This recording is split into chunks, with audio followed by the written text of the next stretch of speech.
because of our human decision to step outside of God's definition, of God's construct, there's this severe unintended consequences that we experience even to this day.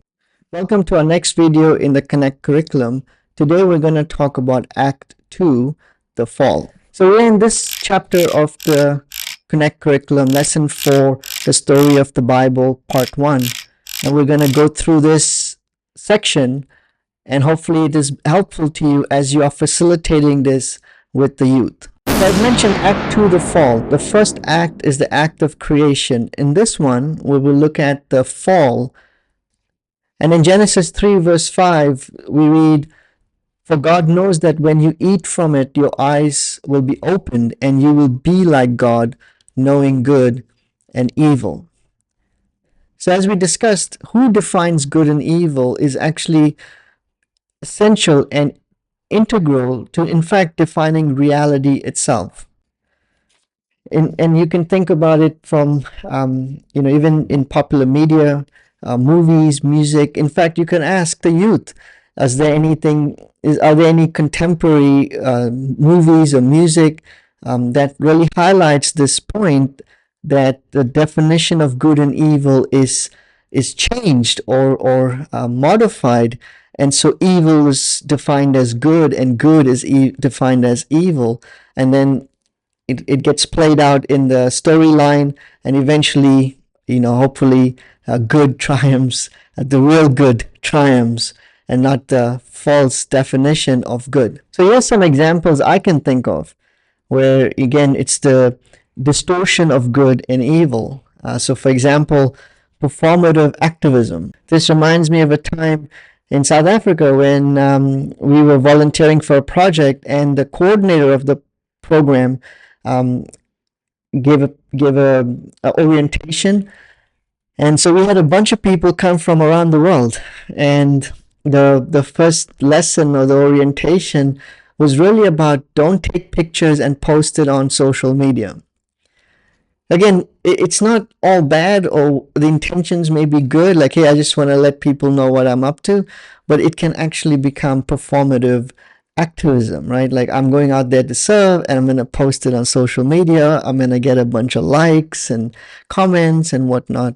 And so again, there's that distortion of a good act that then turns into self-glorification, for example. In fact, you'll find this theme in many dystopian novels or movies. Think about Hunger Games, for example. The capital claims to serve the districts, if you've watched Hunger Games or read the book.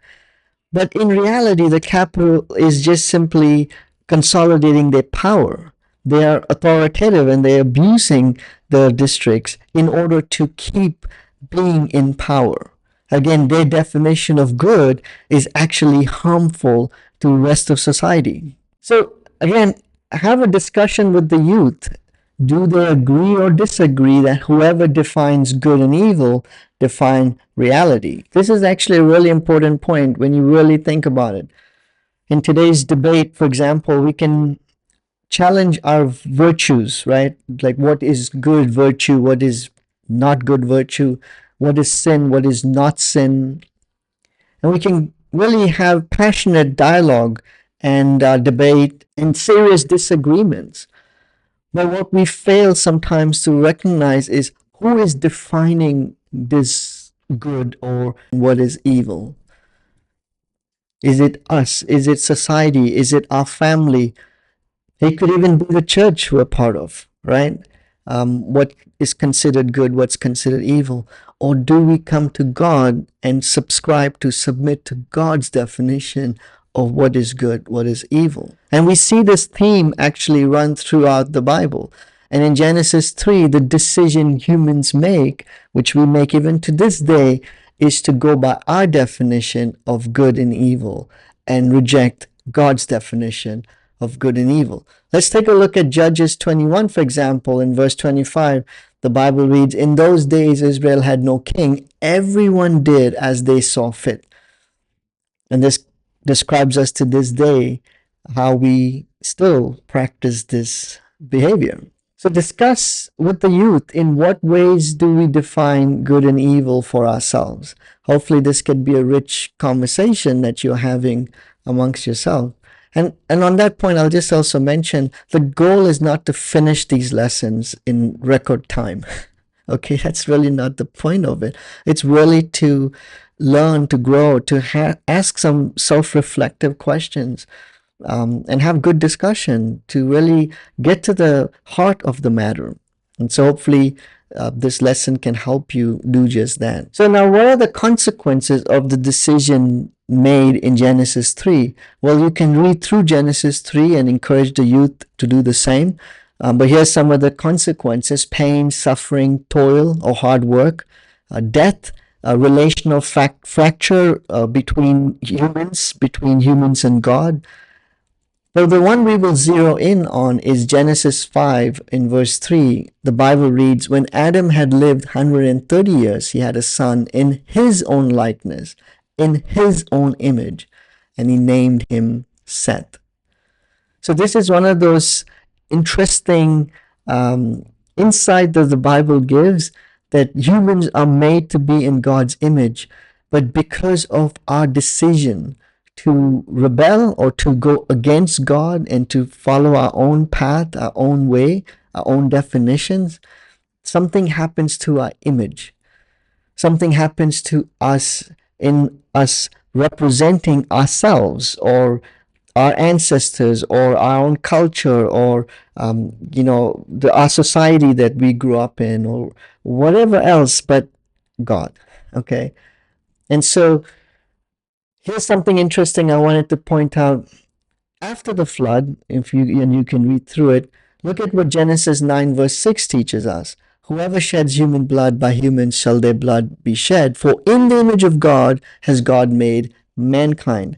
So when you look at the three passages, Genesis 1:26, what we just read, Genesis 5 verse 3, and then of course Genesis 9 verse 6, it's not like these guys have forgotten that, oh, at one point, oh yes, we were made in God's image, and they like, oh, we were made in the image of Adam, oh no, and then no, we actually made in God's image.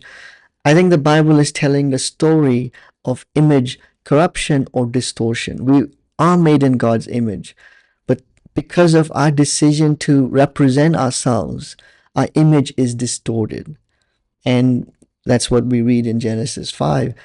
But we are still in the image of God. So there's parts of us that still reflect God into this world. And there's part of us that reflect ourselves or our heritage or our family or culture or whatever else it is. And that's the challenge of us as humans. And so we have an identity confusion. Who are we? What brings us value, worth?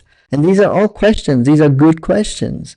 And the Bible is helping us see that because of our human decision to step outside of God's definition, of God's construct, there's this severe unintended consequences that we experience even to this day. As we close out this lesson, the obvious question is, what's next? What is God going to do? And as we have already introduced the 7 acts of the divine narrative, we will look at Act 3 in the subsequent videos.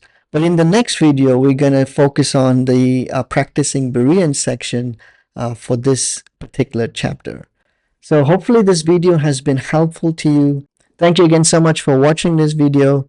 Till next time, God bless you.